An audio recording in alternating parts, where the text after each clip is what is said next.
حبیب ہوتا ہے خود خدا بھی قریب ہوتا ہے۔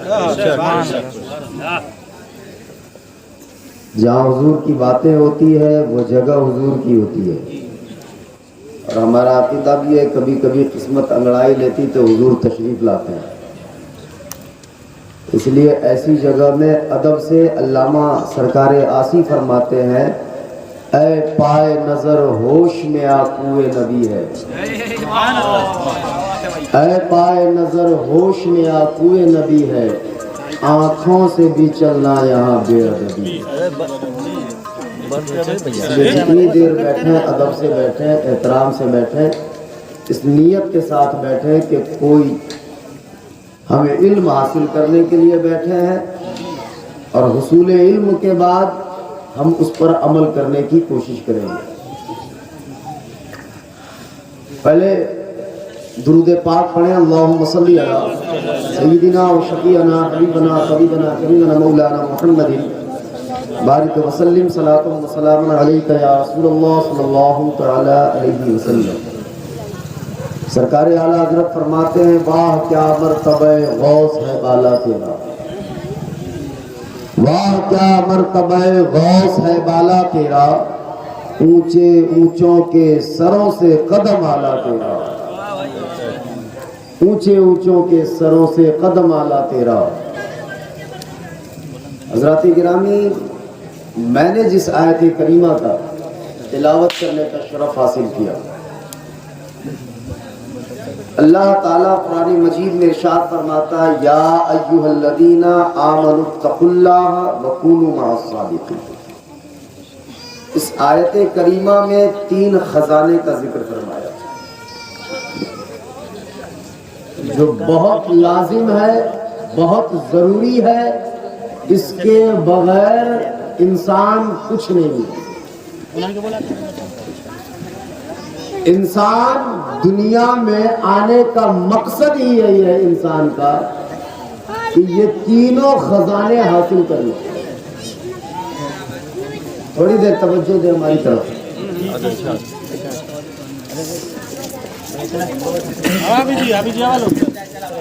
اللہ تعالیٰ قرآن میں ارشاد فرماتا ہے یا ایھا الذین آمنوا، اے ایمان والو۔ کیا فرماتا ہے؟ اے ایمان والو۔ جب بھی اللہ تعالیٰ نے قرآن کریم میں کسی چیز کا حکم فرمایا تو پہلے فرمایا ایمان والو، اور یہ ادب بھی ہے کہ جب کسی کو کوئی بندہ پکارتا ہے تو دیکھتا ہے اس کے اندر سب سے بہترین صفت کیا ہے، سب سے بہترین کوالٹی کیا ہے۔ کوئی ماسٹر صاحب ہے تو نام لے کر نہیں پکارتا، اسے ماسٹر صاحب کہہ کر پکارتا ہے۔ کوئی عالم ہے تو اسے عالم کہہ کر پکارا جاتا ہے، مولانا صاحب کہہ کر پکارا جاتا ہے، کیونکہ انہیں پتا ہے کہ اس کے اندر سب سے زیادہ بہترین کوالٹی اگر کچھ ہے تو وہ عالم ہونا ہے۔ تو جو سب سے بہترین کوالٹی ہے اس کوالٹی کے ساتھ پکارنا یہ ادب ہے۔ اللہ تعالیٰ ہمیں ادب سکھاتا ہے کہ انسان کے اندر اگر سب سے زیادہ بہترین کوئی کوالٹی ہے تو وہ ہے ایمان۔ یا ایھا الذین آمنوا، اے ایمان والو، اتقوا، اللہ سے ڈرو، تقوی پرہیزگاری۔ یہ جانتے کیا ہے یہ پرہیزگاری؟ حضور غوث اعظم نے پوری زندگی میں سب سے زیادہ کسی چیز پہ زور دیا تو وہ تقوی پہ دیا، سب سے زیادہ کسی پہ زور دیا تو تقوی کسے کہتے ہیں؟ پرہیزگاری، اللہ سے ڈر کر گناہوں سے بچنے کا نام تقوی ہے۔ اکثر اتقوا کا ترجمہ ہم ڈرنا بھی پڑھتے ہیں ہر جگہ، اور ہے بھی جیسا کہ یا ایھا الذین آمنوا اتقوا اللہ، ایسے کیسے بیان؟ پرہیزگاری۔ اللہ تعالیٰ قرآن مجید میں ارشاد فرماتا ہے یا ایھا الذین آمنوا اتقوا اللہ، ایمان والو اللہ سے ڈرو، اور ہے بھی ایک معنی اور ہے فاتقوا النار التي وقودها الناس، بچو اس آگ سے جس کا ایندھن پتھر اور آگ مٹی، جس کا ایندھن پتھر ہے. فاتقوا النار التي وقودها الناس والحجارہ، جس کا ایندھن انسان اور پتھر ہے. تو گناہ سے بچنا، خدا سے ڈر کر، اسے تقویٰ کہتے ہیں. اور یہی وہ چیز ہے جس کے ذریعے اللہ عزت عطا فرماتا ہے. ہم یہ سمجھتے ہیں کہ دولت سے عزت ملتی ہے، بڑی گاڑی ہو تو عزت ملتی ہے. نہیں، اللہ تعالیٰ قرآن مجید میں فرماتا ہے ان اکرمکم عند اللہ اتقاکم، اللہ کے نزدیک وہی عزت والا ہے جو پرہیزگار ہے، جس کے پاس تقویٰ ہے. اور یہ عزت نہ کچھ دن کے لیے نہیں ہوتی ہے، یہ عزت کچھ سالوں کے لیے نہیں ہے، یہ عزت 5 سالوں کے لیے نہیں ہے. یہ عزت وہ ہے کہ جب تک زمین پر رہتا ہے عزت والا رہتا ہے، جب زمین میں جاتا ہے تب بھی عزت والا. ان اکرمکم عند اللہ اتقاکم، اللہ کے نزدیک وہی عزت والا ہے جو تقویٰ والا ہے. حضور غوث اعظم اپنی تقریر میں 42ویں تقریر میں اپنی مسجد میں، اپنے مدرسے میں صبح صبح فرما رہے تھے، تو حضور کی اس ایک حدیث سے اس تقریر کا آغاز کیا. وہ حدیث کا پہلا ہی جملہ ہے، پہلی عبارت ہے من احب ان یکون اکرم الناس، اگر تم میں سے کوئی چاہتا ہے کہ لوگوں کے درمیان سب سے زیادہ عزت والا ہو جائے. ہر کوئی پرواہ کرتا ہے اس چیز کے، عزت کے لیے مرتا ہے. 2 ہی 3 چیز تو ہے جس کے لیے انسان پوری زندگی مرتا ہے، عزت، دولت، طاقت. یہ 3 چیز پانے کے لیے نہ جانے انسان کیا کیا کر جاتا ہے. یہ 3 چیز پانے کے لیے نا، حضور غوث اعظم فرماتے ہیں جب تم چاہتے ہو کہ عوام الناس میں، لوگوں کے درمیان، اپنے معاشرے میں جہاں تم موجود ہو، چاہتے کہ سب سے زیادہ عزت والے بنے، تو فرماتے ہیں فَلْيَتَّقِ اللَّهَ، اللہ سے ڈرو سب سے زیادہ عزت.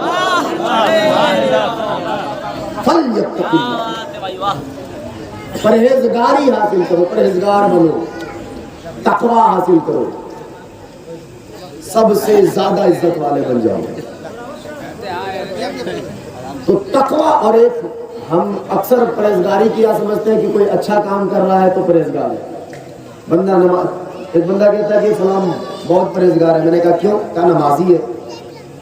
تو جو نماز پڑھتا ہے وہ نمازی ہے، پرہیزگار نہیں. حالانکہ بغیر پرہیزگاری کی نماز کامل نہیں ہے. تقویٰ عبادت کی روح ہے، بغیر تقوی کے عبادت مکمل نہیں ہوتی ہے. تقویٰ دل کی کیفیت، دل کا تقوی کا مقام. حضور علیہ السلام فرماتے ہیں التقویٰ ہاہنا، تو تقوی کا مقام دل ہے. اشارہ فرماتے ہوئے فرماتے ہیں التقویٰ ہاہنا، تقوی کا مقام دل ہے. اس کے اثرات جسم سے ظاہر ہوتے ہیں، ہاتھ سے، آنکھ سے، زبان سے، پیر سے. آپ کہو گے کیسے اثرات ظاہر ہوتے ہیں؟ تقویٰ جب دل میں پرویش کر جاتا ہے، جب تقویٰ دل میں آ جاتا ہے، اس کا مقام دل بن جاتا ہے، تو پھر آنکھ استعمال کرنے سے پہلے بندہ سوچتا ہے میں جو دیکھ رہا ہوں کہیں اس کو دیکھنے سے میرا رب ناراض نہ ہو جائے. یہ آنکھ کا تقویٰ ہے. زبان استعمال کرنے سے پہلے بندہ سوچتا ہے میں جو بول رہا ہوں کہیں رب ناراض نہ ہو جائے. یہ احساس تقویٰ ہے. پیر استعمال کرنے سے پہلے بندہ سوچتا ہے جس طرف یہ پیر استعمال کر رہا ہوں کہیں میرا رب ناراض نہ ہو جائے. یہ احساس، یہ تقویٰ ہے. اسی لیے حضور فرماتے ہیں جب تو نماز پڑھا کرو تو یہ سوچ کر پڑھا کرو کہ تیرا تو رب کو دیکھ رہا ہے. لیکن یہ آسان نہیں ہے. مصطفیٰ نے آسان فرما دیا کہ یہ احساس کرو کہ رب تجھے دیکھ رہا ہے. یہی احساس کو تقویٰ کہا جاتا ہے. اسی احساس کو پرہیزگاری کہا جاتا ہے. تو اکثر ہم تقوی کا ڈیفینیشن ادھر ادھر سے پوچھتے رہتے ہیں. حضرت سیدنا فاروق اعظم نے پوچھا تھا حضرت ابی بن کعب سے کہ بتاؤ کہ تقویٰ کسے کہتے ہیں؟ کہا یا امیر المومنین کبھی آپ خاردار راستے میں چلے، کانٹے دار راستہ، جھاڑدار راستہ ہوتا ہے نا، جھاڑیاں ہوتی ہیں، کانٹے ہوتے ہیں. فرماتے کہ ایسے راستے میں کبھی آپ چلے؟ تو سرکار امیر المومنین سیدنا فاروق اعظم فرماتے ہیں ہاں میں چلا ہوں. تو پھر مقام تک کیسے پہنچتے ہیں، منزل تک؟ منزل تک کیسے پہنچتا تو فرماتے دامن کو سمیٹ لیتا ہوں، احتیاط سے قدم رکھ رکھ کر منزل تک پہنچتا ہوں۔ حضرت عمر بن کعب فرماتے حضور یہی تو تقویٰ ہے کہ گناہوں کے تاکے بچھے ہوئے ہیں، جب بندہ احتیاط سے ہر حرام کام سے، ہر ناجائز کام سے، ہر اس کام سے جسے رب اور رسول نے منع کیا ہے، احتیاط سے بچ کر آخرت کی منزل کو طے کرتا ہے، وہی پرہیزگار بن کر دنیا کو جاتا ہے۔ اسی کو تقویٰ کہتے ہیں، اسی کو پرہیزگاری کہتے ہیں۔ اور کسی صوفی سے کسی نے پوچھا تھا، اور صوفیوں کی بارگاہ میں ہم کیوں جاتے ہیں، ولیوں سے ہمیں کیوں وابستہ ہے جانتے؟ کیونکہ جو ہمیں 10 سالوں میں نہیں ملتا ہے، ہر روز درسگاہ میں پڑھنے سے نہیں ملتا ہے، صوفیوں کی بارگاہ میں چند گھنٹوں میں مل جاتا ہے۔ اسی لیے ہمارا تعلق صوفیوں سے ہے، ملاؤں سے نہیں۔ جنہوں نے ملاؤں سے پڑھا وہ بگڑ گیا، جنہوں نے صوفیوں سے پڑھا آج بھی قائم ہے۔ جس کا تعلق غوث اعظم سے ہے، جس کا تعلق خواجہ اعظم سے ہے، آج بھی ان کی شان بڑی ہے، آج بھی اس کی عظمت بڑی ہے، اور تا قیامت تک انہی کی شان بڑی رہے گی۔ تو ہم نے جو کچھ سیکھا ہے، قرآن میں نے ملاؤں سے نہیں سمجھا ہے، قرآن غوث اعظم سے سمجھا ہے، قرآن خواجہ اعظم سے سمجھا ہے، قرآن مجدد اعظم سے سمجھا ہے۔ تو کسی صوفی سے پوچھا کہ بتائیے تقویٰ کس کو کہتے ہیں، پرہیزگاری کس کو کہتے ہیں؟ ایک جملے میں حضرت نے جواب دیا، مکمل سبق ہی سمجھا دیا۔ انہوں نے کہا جہاں تجھے رب دیکھنا پسند نہیں فرماتا وہاں نظر نہ آنا یہ تقویٰ ہے۔ جہاں تجھے رب دیکھنا پسند نہیں فرماتا، شراب خانے میں رب تجھے دیکھنا پسند نہیں فرماتا، وہاں سے رک جا، یہ پرہیزگاری ہے۔ جوا خانے میں دیکھنا رب تجھے پسند نہیں فرماتا، وہاں سے رک جا، یہ پرہیزگاری ہے۔ بے حیائی کی محفل میں جانا رب کو پسند نہیں پسند فرماتا ہے، وہاں سے رک جانا یہ پرہیزگاری ہے۔ جب بندے کے اندر پرہیزگاری آ جاتی ہے تو پھر اس کا عالم یہ ہوتا ہے، اس کا عالم یہ ہوتا ہے، اس کا مرتبہ یہ ہوتا ہے، اس کی عظمت یہ ہوتی ہے، اس کی شان یہ ہوتی ہے کہ زمین پر رہتا ہے تو ہر روز میلہ لگتا ہے، زمین میں ہوتا ہے تو سالانہ میلہ لگتا ہے۔ نعرہ تکبیر، نعرہ تکبیر، نعرہ رسالت، مسلک اعلیٰ حضرت علماء اہل سنت، نعرہ تکبیر، نعرہ رسالت۔ پھر بندہ رب سے چن لیتا ہے، وہ خاص ہو جاتا ہے، وہ عام نہیں رہ جاتا۔ پھر ہم جانے یا نہ جانے انہیں، ہمارا رشتہ ہو یا نہ ہو اس سے، ہماری برادری ملتی ہو یا نہ ملتی ہو، ہمارا تعلق ہو یا نہ ہو، ہم جانتے بس صرف سن کے ان سے محبت کرنے لگتے ہیں۔ یہ محبت آتی کیسے ہے؟ مثال کے طور پر آپ انہیں جانتے دیکھے نہیں، نہ دیکھے ہیں، صرف سنے ہیں، پڑھے ہیں، علماء نے بتایا ہم جان گئے، سن کر اس قدر محبت کرتے ہیں، اس قدر عقیدت رکھتے ہیں۔ آخر یہ عقیدت، یہ محبت جاگی کیسے، دل میں آئی کہاں سے؟ تو جو رب کا ہو جاتا ہے پھر اللہ وہ سب کا بنا دیتا ہے اسے۔ جو رب کا ہو جاتا ہے، یہ تقوی کا کمال ہے کہ جس کے اندر تقوی آ جاتا ہے پھر اللہ تعالیٰ وہ عزت دیتا ہے، برادری ملے یا نہ ملے، دیکھے یا نہ دیکھے، محبت آ جاتی ہے دل میں۔ اب یہ جو ہوتا ہے نا، اسی لیے علامہ اقبال نے انہی لوگوں کے لیے کہا تھا خودی کو کر بلند اتنا کہ ہر تقدیر سے پہلے خدا خود بندے سے پوچھے بتا تیری رضا کیا۔ جب ایسی حیرت ہو نا کہ مقام دل تقوی کا ہو جائے، پھر اس کے اثرات جسم سے ظاہر ہو۔ سرکار غوث اعظم کے والد کا واقعہ سنیں گے، میں اشارہ کر دیتا ہوں۔ جب اثرات جسم سے ظاہر ہوتے ہیں نا تو پھر دریا میں بہتے ہوئے پھل کو بھی کھا کر یہ احساس دل میں یہ خیال آتا ہے نہ جانے یہ کس کا تھا۔ جب یہ اثرات جسم سے ظاہر ہونے لگتے ہیں، ہم تو انگور ایک توڑ کے کھا لیتے ہیں، پوچھتے بھی نہیں ایک انگور کی قیمت لوگے، ایک نیبو کی قیمت لوگے، ایک چھیمی کی قیمت لوگے، اس کی قیمت لے کر کیا کرو گے؟ یہ تو 5 روپے نہیں بنتے۔ بات 5 روپے کی نہیں ہے، بات یہ ہے کہ مال کس کا ہے، مال کس کا ہے۔ تمہارے اندر تقویٰ نہیں ہے، پرہیزگاری نہیں. جب تقویٰ ہو جائے تو یاد رکھنا یہ تو بہت بڑی بات ہے. 6 ایک پھل کی بہت بڑی بات ہے. اگر تم حضور کی حدیث ہے، تم نے کسی کی دیوار پر اگر انگلی ماری ہے اور انگلی میں مٹی آ جائے تو کل قیامت کے دن اللہ اس مٹی کے بارے میں سوال فرمائے گا. اس مٹی کے بارے میں بھی سوال فرمائے گا. تم ٹھیلے سے اٹھا کر کھا لیتے ہو، 6 اٹھا کر کھا لیا، کھاتے پہلے ہیں پھر نپواتے بعد میں، کہتے ہیں چیک کر رہا ہوں میں، تو اس کی قیمت کون دے گا؟ لیکن جب یہ تقویٰ سینے میں آ جاتا ہے نا، پھر احساس ہوتا ہے یہ ہے کس کا، یہ ہے کس کا. سرکار سیدی غوث اعظم کے والد محترم، اس سیب کو کھانے کے بعد آپ کہو گے سزا، اگر چل بھائی یہ 5 روپیہ پکڑ لے، اگر میرے پاس کچھ نہیں ہے تو چلو آدھا گھنٹہ تیری دکان پہ بیٹھ جاتا ہوں، زیادہ سے زیادہ یہ کروں گا. اگر وہ خود زیادہ ضد کرے لے 5 روپے کے چکر میں جا، تو جن کو جو کرنا ہے کر لو. یہی تو ہم کہہ دیتے ہیں نا، یہی کہہ دیتے ہیں. یہ وہ لوگ کہتے ہیں جسے انسانوں سے خوف ہوتا ہے، وہ نہیں کہتا جسے ہم سے خوف ہوتا ہے، جسے اللہ سے ڈر ہوتا ہے. پھر وہ کسی کی دھمکی کی برداشت نہیں کرتا، فقط یہ سوچتا ہے میں نے ایک 6 کھایا ہے، کوئی پوچھے یا نہ پوچھے میرا رب ضرور پوچھے گا مجھ سے.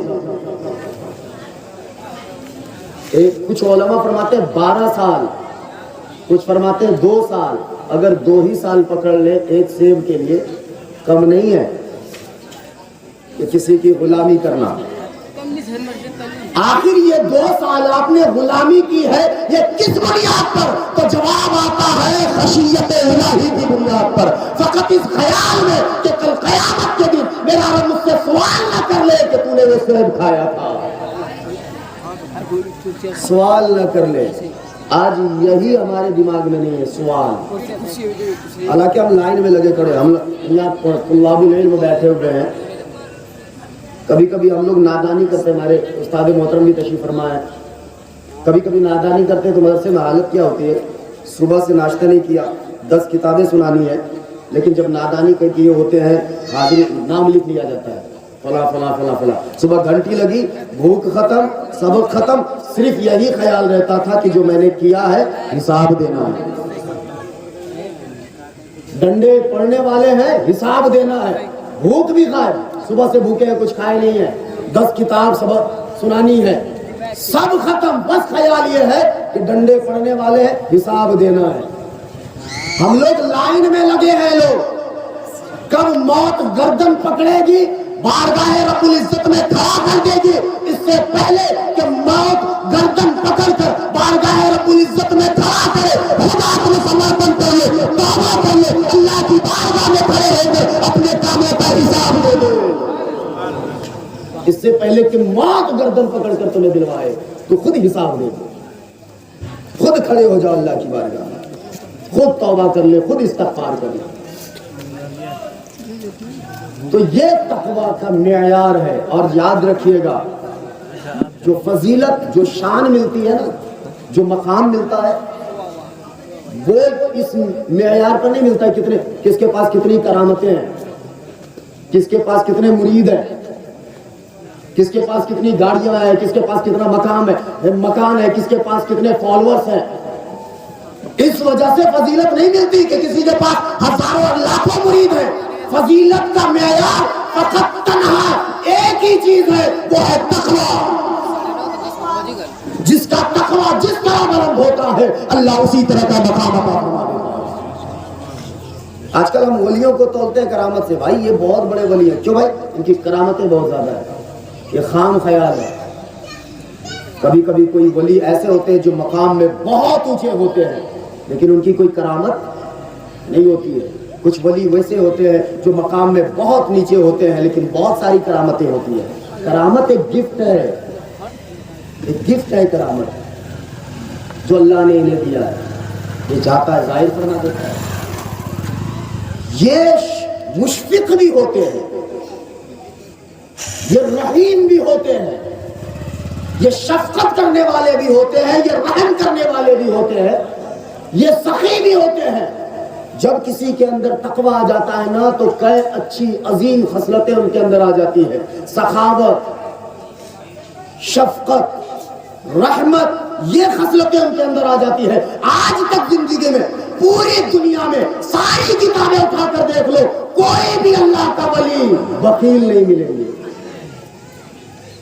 کوئی بھی اللہ کے ولی بخیل نہیں ملیں گے, کنجوس نہیں ملیں گے.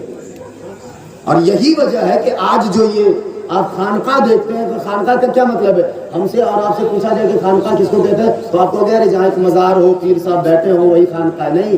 خانقاہ اسے کہتے ہیں جہاں لنگر بانٹے جاتے ہیں, جہاں بھوکوں کے پیٹ بھرے جاتے ہیں, جہاں غربا اور مساکین کے پیٹ بھرے جاتے ہیں, جو ضرورت مندوں کی ضرورت پوری کی جاتی ہے روحانی اعتبار سے اور ظاہری اعتبار سے بھی. اسی کو خانقاہ کہتے ہیں, اسی کو خانقاہ کہتے ہیں جہاں ہر اعتبار سے ان کی ضرورت پوری کی جائے. میں آخری کچھ دیر بات کر رہا ہوں شفقت اور رحمت. جب ان کے حوالے سے ہو جاتا ہے نا, اگر آپ باپ ہیں, آپ کے بیٹے ہیں, تو ہو سکتا ہے باپ کی سوچ میں یہ کمی آ سکتی ہے کہ کسی کے بارے میں زیادہ خیال رکھے, کسی کا کم خیال رکھے اولاد کے لیے. آج کل تو یہ ہو گیا جو زیادہ کماتا ہے وہی سب سے پیارا ہوتا ہے, جو نہ کمائے. اب بھائی ایک دوسرے کو گھور کے دیکھتے ہیں, یہ تو نکما ہے, یہ نکما ہے, اسے جھڑکو مت. ہو سکتا ہے اللہ تعالیٰ جو تمہیں رزق دے رہا ہے اسی نکمے بھائی کے صدقے میں دے رہا ہے. اسے جھڑکو مت, پیار برابر کرو. یہ ہمارا اور آپ کا معاملہ ہے, لیکن بزرگان دین جب محبت کرتے ہیں نا تو اپنے مریدوں سے بے انتہا محبت فرماتے ہیں. حضرت سیدنا شیخ حماد رضی اللہ تعالیٰ عنہ بہت بڑے مشائخین میں سے ہیں, بہت عظیم الشان, اور سرکار غوث اعظم کے زمانے میں تھے. اور میں ادھر ادھر سے سنی سنائی بات نہیں کر رہا ہوں, یہ حضور غوث اعظم کی سیرت کی تمام کتب سیرت آپ نکالیں, ہر کتاب میں یہ موجود نظر ہے کہ حضرت سیدنا شیخ حماد اپنے حجرے میں بیٹھ کر کچھ پڑھا کرتے تھے, کچھ پڑھا کرتے تھے. سوچیے ہم سے کس قدر محبت کرتے تھے. ہماری محبت تو چادر اور اگربتی تک سیمت ہے, اس سے آگے نہیں بڑھ پائی ہے. ہم سنیوں کی محبت اتنا ہی تک لمٹ ہے. اور ایک نعرہ, زیادہ سے زیادہ نعرہ بڑھا دیتے ہیں, چادر, اگربتی اور نعرہ, اس سے زیادہ ہم ان سے محبت کرتے ہی نہیں. یہ حالت ہماری ہو گئی ہے. لیکن حضرت سیدنا شیخ حماد رضی اللہ تعالیٰ عنہ کا یہ ہے کہ وہ اپنے حجرے میں تھے. کچھ دیر حضرت میں کر لیں گے, آپ ہی کر لیجیے. آپ حضرت سیدنا شیخ حماد رضی اللہ تعالیٰ عنہ کچھ آواز آ رہی تھی باہر, تو ان کے مریدین جو ہے نا سرکار سیدی غوث اعظم جوانی کے عالم میں تھے اور بہت قریب تھے حضرت سیدنا شیخ حماد سے. تو انہوں نے سرکار سیدی غوث اعظم سے کہا کہ آپ پوچھیں نا کہ حضرت شیخ حماد کیا پڑھتے ہیں روزانہ. آواز آتی ہے باہر, بنبناہٹ کی آواز آتی ہے. تو حضرت سیدی غوث اعظم پوچھتے حضرت سیدنا شیخ حماد سے کہ بتائیے آپ کیا پڑھتے ہیں, مریدین جاننا چاہتے ہیں. حضرت شیخ حماد فرماتے ہیں کہ میرے 14,000 مرید ہیں اور میں ہر رات کو اللہ کی بارگاہ میں یہی گڑ گڑا کے توبہ کرتا ہوں کہ میرے کریم میرے کسی بھی مرید کو بغیر توبہ کے موت نہ عطا کرنا, گناہگار نہ مارنا میرے کسی مرید کو. میں یہی دعا کرتا ہوں ہر روز. کس قدر شفقت کیا کرتے تھے. سرکار غوث اعظم مسکراتے ہیں اور مخاطب ہوتے ہیں, کہتے جس دن اللہ نے ہمیں یہ منصب دیا نا, میں اللہ سے وعدہ کر لوں گا کہ میرا کوئی مرید اس وقت تک نہیں مرے گا جب تک کہ وہ توبہ نہ کر لے. اور سنو, میں اللہ سے یہ وعدہ لوں گا کہ کل قیامت کے دن میں اپنے قدموں کو ہلنے نہیں دوں گا جب تک کہ اپنے ہر ایک مرید کو جنت لے کر نہ چلا. یہ شفقت ہے متقیوں کے پاس. اور غوث اعظم تو امام المتقین ہے. کبھی کبھی ہم سنتے ہیں نا کہ تقوی کی وجہ سے غوث اعظم کو یہ عظمت ملی, لیکن ایک بات جان لیں کہ جو چیز جس برتن میں ہوتی ہے, نظام ہے دنیا کا, اس برتن سے وہی باہر آتا ہے. برتن میں سبزی ہے تو سبزی ہی آئے گی باہر, چاول ہے تو چاول ہی. یہ تو سوچو حضور غوث اعظم کس برتن میں پلے ہیں. باپ بھی ولی, ماں بھی ولیہ, نانا بھی ولی, دادا بھی ولی, پھوپھی بھی ولیہ, پورے خاندان ولی. اور یہی نسلیں جن کے رگوں میں حسن کا بھی خون ہے, حسین کا بھی خون ہے, پھر وہ ولایت ہی پر پیدا ہوتے ہیں. پھر ولایت کے پیکر ہی بن کر پیدا ہوتے ہیں۔ یہ وہ لوگ ہیں جو خود کو چھپاتے تھے، جتنے یہ لوگ چھپاتے ہیں خود کو، اللہ اتنا ہی ظاہر کرواتا ہے۔ اس قدر چھپاتے تھے خود کو، اس قدر چھپاتے تھے کہ 22 سال تک جنگلوں میں اپنے آپ کو چھپا دیا، پتیاں چبا چبا کر عبادت کرتے۔ لیکن حضور آ کے کہتے بیٹا چھپاتا کیوں ہے، خود کو ظاہر کر تقریر کیوں نہیں کرتا؟ یہ خود کو چھپاتے تھے، اور اللہ نے ایسا چھاپا، ایک دن کی عمر ہے، پورے بغداد میں شہرت ہے کہ ایسا بچہ تو دیکھا ہی نہیں کسی نے کہ جو پیدا ہوتے ہی دن بھر کچھ پیتا نہ ہو، شام کو افطار کے وقت ماں کا دودھ پی رہا ہو، ایسا بچہ کسی نے دیکھا ہی نہیں۔ شفقت کا یہ عالم ہے سرکار غوث اعظم، سرکار سیدی غوث اعظم، یہ عالم ہے۔ اور ان کے ایک ولیوں کے درمیان سرکار سیدی غوث اعظم کا مقام منفرد تھا۔ ہر کوئی جب پیدا ہوتا ہے نا تو پیدا ہونے کے بعد اس کے بارے میں ہسٹری لکھی جاتی ہے، اس کے بارے میں بتایا جاتا ہے، لیکن سرکار سیدی غوث اعظم کا وہ مقام ہے کہ ابھی پیدا نہیں ہوئے حضرت سیدنا سری سختی کی زبان پر پہلے چرچا ہو رہا ہے، حضرت جنید بغدادی پہلے چرچا فرما رہے ہیں، حضرت سیدنا شیخ حماد پہلے چرچا فرما رہے تھے۔ ولیوں کے ہاں جب کوئی محفل ہوتی تو جب ولایت کا ذکر ہوتا تو غوث اعظم کا ذکر ضرور ہوا کرتا۔ یہ ولایت کا مقام تھا، اور بزرگان دین شوق سے سنا بھی کرتے تھے۔ ایک جیلان سے بغداد سے ایک شخص گیا، حضرت سیدنا معروف کرخی رضی اللہ تعالیٰ عنہ کی بارگاہ میں۔ حضرت معروف کرخی جانتے کون ہے؟ حضرت سیدنا عبدالحق محدث دہلوی، محدث علی الاطلاق، یہ وہ شیخ ہیں جن کے ہر مرید ہے، سب مرید ہے، ہر مکتب فکر کے لوگ انہیں مانتے ہیں اور ان کی باتوں کو ترجیح دیتے ہیں۔ حضرت سیدنا شیخ عبدالحق محدث دہلوی رضی اللہ تعالیٰ عنہ یہ فرماتے ہیں کہ 4 ہستی ایسی ہے جو جس طرح دنیا میں زندگی میں لوگوں اپنے عقیدت مندوں کا خیال رکھتے تھے ہر حال میں، اسی طرح وہ اپنی قبروں میں تصرف فرماتے ہیں۔ ان میں سے پہلی ہستی کا نام حضرت سیدنا معروف کرخی رضی اللہ تعالیٰ عنہ،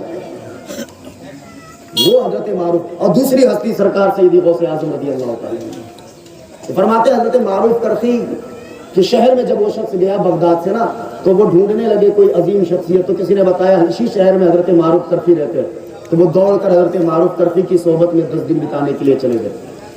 یہ بزرگوں کا طریقہ ہمارے لیے بڑی اہم ہے۔ کبھی اب کسی شہر میں جائیں تو جانے سے پہلے یہ پتا کریں کہ کسی شیخ کا یہاں مرکب انور ہے یا ہے، اگر وہ زندہ ہے تو ان سے ملاقات کیجئے، نہیں ہے تو ان کے قبر انور پر جائیے، ان کی قبر انور پر جائیے، زیارت کریے۔ سب سے پہلے کسی سے ملنے سے پہلے، کوئی کام کرنے جا رہے ہیں کسی شہر میں، دلی میں جا رہے ہیں، کوئی کام کرنے سے پہلے حضرت خواجہ نظام الدین اولیاء کی بارگاہ میں حاضری دیں۔ اس سے عقیدت بھی، روحانی اعتبار سے بھی فائدہ ہے، ظاہری اعتبار سے بھی فائدہ ہے۔ تو وہ نا پٹا کر کے چلے گئے حضرت سیدنا معروف کرخی رضی اللہ تعالیٰ عنہ کیا کچھ دن رہے۔ حضرت معروف کرخی نے کہا کہ تم بغداد سے آئے؟ کہا میں بغداد سے آیا۔ کہا عبد القادر کے بارے میں مجھے بتاؤ، شیخ عبد القادر کے بارے میں مجھے سناؤ، شیخ عبد القادر کے بارے میں مجھے کچھ بتاؤ۔ وہ سنانا شروع کیے۔ ایک مرید تھے حضرت سیدنا شیخ کرخی معروف کرخی رضی اللہ تعالیٰ عنہ کے، آج بھی ہوتے ہیں ایسے گھٹیے سے مرید، وہ بھی آیا دوڑتا ہوا، کہتا ہے کہ معروف کرخی ہونے کے باوجود تم کسی اور شیخ کی باتیں کر رہے ہو۔ آج بھی ہوتے ہیں نا مرید ایسے ڈھیٹ قسم کے، میرے پیر تو میرے پیر، اور کوئی پیر ہی نہیں۔ یہ معاملہ ہو گیا ہے ہمارے یہاں، جو میرے پیر نے کہا وہی صحیح ہے، اور پیر کی تو بات ہی چھوڑو۔ بھائی تمہاری مراد پیر نہیں ہے، تمہاری مراد رب ہے۔ کسی سے مرید بنو تو پیر کی مراد بن کر نہیں، رب کی مراد بن کر بنو۔ اللہ کے لیے ہم کسی سے مرید ہوتے ہیں، پیر صاحب کے اکاؤنٹ میں پیسے جمع کرنے کے لیے، موٹے لفافے ڈالنے کے لیے نہیں ہوتے ہیں، یا اس کے مریدوں میں بڑھوتری کرنے کے لیے نہیں ہوتے ہیں۔ اب مرید کسی سے ہوتے ہیں تو فقط اللہ کو پانے کے لیے ہوتے ہیں، معرفت خداوندی کے لیے ہوتے ہیں، اللہ سے اپنا رشتہ مضبوط کرنے کے لیے ہوتے ہیں، اللہ سے اپنا تعلق جوڑنے کے لیے ہوتے ہیں۔ مرید کی مراد فقط اللہ ہونی چاہیے، اس کے علاوہ کوئی دوسری مراد نہیں ہونی چاہیے۔ تو وہ آیا کہنے لگا کہ حضرت معروف کرخی بیٹھے ہوئے، ان کے سامنے تم کسی اور شیخ کی بات کر رہے ہو۔ حضرت سیدنا شیخ معروف کرخی رضی اللہ تعالیٰ عنہ جلال میں آتے ہیں، اور نگاہ اٹھاتے ہیں، راوی فرماتے ہیں کہ اسی وقت وہ ہلاک ہو گئے۔ مخاطب ہوتے اپنے مریدوں کی طرف اور فرماتے ہیں لوگوں سنو، جس شیخ عبد القادر کی باتیں ہو رہی ہے وہ کوئی عام بندہ نہیں، اس وقت روئے زمین پر عبد القادر جیسی شخصیت نہ کوئی ہے، امام مہدی تک نہ کوئی دوسرا پیدا ہوگا اس زمین پر۔ آج بھی ان کی حکومت ہے، امام مہدی تک انہی کی ولایت جاری ہے۔ اب کسی کو بھی ولی بننا ہے تو دروازے غوث اعظم پر جانا لازم ہے ان کے لیے۔ حضرت معروف کرچی فرماتے ہیں، اپنے بھتیجوں کو نصیحت کرتے ہیں، جب تم بغداد جایا کرنا، اگر شیخ عبد القادر باحیات ہو تو ان سے ملاقات کرنا، اگر وہ باحیات نہیں تو ان کے قبر انور پر جانا، اس سے پہلے کسی سے نہیں ملنا، اس سے پہلے کسی کی زیارت نہ کرنا، سب سے پہلے غوث اعظم کی زیارت کرنا۔ مزید فرماتے ہیں اگر کوئی صاحب حال بغداد جاتا ہے اور غوث اعظم کی قبر پر حاضری نہیں دیتا، اللہ اس کے حال پہ سلط فرما لیتا ہے، اس کی ولایت کو چھین لیتا ہے رب، جو غوث اعظم کی بارگاہ میں حاضری نہیں دیتا۔ سوچئے ہم وہ ایسے پیر کے مرید ہیں جن کی شان ولیوں کی زبان پر ہے۔ ہم بیان کریں تو کہتا ہے ہر مرید اپنے پیر کی شان بیان کرتا ہے، ہم نہیں بیان کرتے ہیں، ہم ان کیا بیان کرتے ہیں، ان کی زبان بولتے ہیں جن کی زبان پر حق بولتا ہے، جس کی زبان پر حق بولتا ہے وہ فرماتے ہیں کہ جایا کرو تو سب سے پہلے سرکار سیدی غوث اعظم کے بارے۔ اور میں ایک جملہ کہا تھا کہ ہر ولی سخی ہوتے ہیں، دینے والے ہوتے ہیں۔ اگر ولیوں سے نسبت ہے تو آپ بھی دینے والے بنو، کیونکہ انسان کو یہ تقوی کا جو پہلی منزل ہے نا وہ سخاوت ہے، جس سے سخاوت ہے تو ٹھیک ہے۔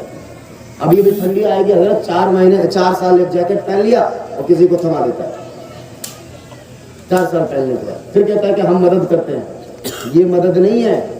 مدد کسے کہتے ہیں؟ قرآن میں اللہ فرماتا ہے لن تنالوا البر حتی تنفقوا مما تحبون، تم ہرگز بھلائی تک نہیں پہنچ سکتے جب تک کہ اپنی محبوب چیز اللہ کی راہ میں خرچ نہ کرو، جو تمہیں پسند ہے، جس سے تم پیار کرتے ہو۔ لحاظ سے پیار کرتے ہیں، ٹھنڈی آئی، خرچ آپ ادھر ادھر بہت کرتے ہیں، کوئی انتقال کر جاتا ہے کسی گھر پہ، سال ثواب کے لیے آپ پیٹی کے پیٹی دیے جاتے ہو۔ اگر آپ کو اللہ نے دیا ہے تو مدارس کی طرف رجوع کریے، وہاں کمبل دیجیے، بچوں کو کمبل تقسیم کیجیے، رضائی تقسیم کریے، اور ان کا جو طالب علم ہے ان کا خاص خیال کریے۔ آپ کے گھر میں اگر کوئی مہمان آ جائے اور اس کے ساتھ ہم بہتر سلوک کریں تو آپ اس سے پیار کریں گے کہ نہیں؟ بتائیں، آپ کے گھر میں کوئی مہمان آ جائے اور ان سے ہم بہتر سلوک کریں، چلیے چائے پی لیجیے، چلیے کھا لیجیے، تو آپ کہو گے میرا مہمان، اس سے تو کوئی رشتہ نہیں ہے، پھر بھی اس قدر پیار کرتا ہے۔ آپ کو مجھ سے پیار ہو جائے گا بلا تشبیہ، یہ مہمان رسول ہے، ان کے ساتھ حسن سلوک کرنا، مصطفیٰ کی محبت حاصل کرنا، کیونکہ یہ حضور کے مہمان ہیں، یہ حضور کے۔ اور اس راہ ایسے راہ میں ہے کہ حضرت سیدنا ابو ہریرہ فرماتے ہیں کہ میرے نزدیک علم کی محفل میں تھوڑی دیر بیٹھنا، تھوڑی دیر، آپ یہاں بیٹھے ہو نا 1 گھنٹے سے، فرماتے تھوڑی دیر بیٹھنا میرے نزدیک شب قدر کی رات میں پوری رات عبادت کرنے سے زیادہ بہتر ہے۔ میں جمعرات والی رات کی بات نہیں کر رہا ہوں، میں شب برات کی رات کی بات نہیں کر رہا ہوں، میں عید و بقرعید کی رات کی بات نہیں کر رہا ہوں، میں اس رات کی بات کر رہا ہوں جس رات کے بارے میں رب کہتا ہے خیر من الف شہر، 1000 مہینوں سے بہتر ہے، جس رات میں ملائکہ تشریف لاتے ہیں، اور صرف ملائکہ نہیں، سید الملائکہ روح الامین حضرت جبرائیل بھی تشریف لاتے ہیں، جس رات میں اللہ کی رحمت آواز دیتی ہے، اس رات کے بارے میں حضرت ابو ہریرہ فرماتے ہیں رات بھر عبادت کرنے سے زیادہ بہتر سمجھتا ہوں علم کی محفل میں تھوڑی دیر بیٹھنا۔ سوچو جس نے 10 سال علم کی محفل میں بتایا، جو 10 سال تک علم کی محفل میں بیٹھا، علم مقصد حصول علم سے کے لیے آئے، تو پھر ان کا عالم کیا ہوگا؟ تو ان کے قریب ہونا، ان کے ساتھ بہتر سلوک کرنا،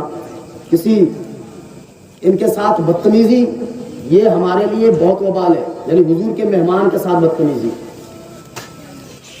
ان کے ساتھ بدسلوکی۔ یہ نوجوان ہیں، لڑکے ہیں، بچے ہیں، معصوم نہیں ہوتے ہیں، لیکن یہ بچے ہیں کس گھر کے یہ تو دیکھو. آپ کے بچے آپ کے گھر کے ہیں, اپنے باپ کے گھر کے ہیں, یہ بچے ہیں رسول پاک کے گھر کے. یہ تو آپ اپنے لیے نہیں, رسول کی نسبت کے لیے احترام اور محبت سے ان کی خدمت کریں, اور سب سے بہترین مثال ثواب انہیں کی خدمت ہے. اللہ تعالیٰ ہم تمام مسلمانوں کو راہ مستقیم پر چلنے کی توفیق عطا فرمائے. وما علینا الا البلاغ.